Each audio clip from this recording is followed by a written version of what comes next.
Le ministre d'État, ministre de la Communication, porte-parole du gouvernement, Alain-Claude Billiet-Binzé, s'est entretenu hier avec les agents de Gabon Télévision, de Radio Gabon et de Africa numéro 1. Au menu des échanges, la sensibilisation à l'application du nouveau code de la communication. Le reportage de Bélin Bekita.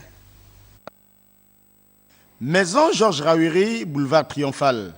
Ici, à l'auditorium, le ministre d'État, ministre de la Communication, des Arts, porte-parole du gouvernement et le ministre délégué du même département s'entretiennent avec les responsables et le personnel de Gabon Télévision, Radio Gabon et Africa numéro 1.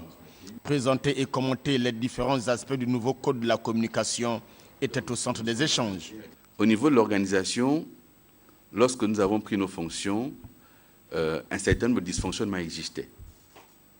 Et certains continuent à persister aujourd'hui.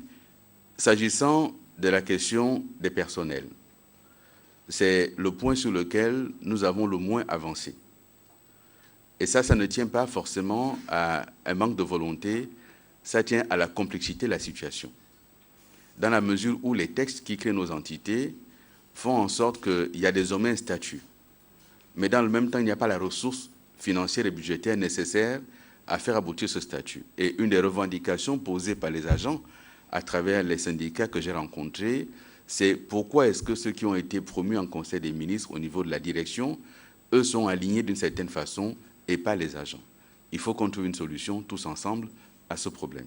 Outil d'encadrement de travail du service public visant le pluralisme d'opinion, le nouveau code revisite le cadre créant les entités du groupe Gabon Télévision et le cadre institutionnel régissant les chaînes thématiques telles Gabon 24 et Gabon Télévision, Culture et Environnement.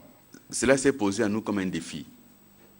Parce qu'en effet, les communicateurs eux-mêmes, aux États généraux, ont constaté que leur secteur d'activité était régi par un texte qui datait désormais et qui ne prenait pas en compte certaines évolutions intervenues dans le domaine qui est le leur. Aussi bien pour ce qui est la définition des métiers qui sont les vôtres aujourd'hui, de leur encadrement, de l'accès à ces métiers-là. Tous ces éléments n'étaient pas définis dans l'ancien code de la communication. Il a donc fallu travailler dessus et nous nous y sommes attelés. Nous avons adopté le texte en Conseil des ministres et le président de la République a promulgué la loi, qui a maintenant été publiée au journal officiel. C'est devenu un outil incontournable aujourd'hui. Ce texte, il est important. Pourquoi ? D'abord parce qu'il encadre ce que nous faisons. Ensuite, parce que, s'agissant des missions de service public, le texte précise en quoi est-ce que les entités que nous avons créées, qui existent aujourd'hui et qui seront à créer demain, assurent des missions de service public. Le chronogramme fixant la régularité du dialogue et les propositions des syndicats fixeront le cap avec la légitime ambition de redorer le blason et rétablir la noblesse de cette corporation au cœur de plusieurs polémiques.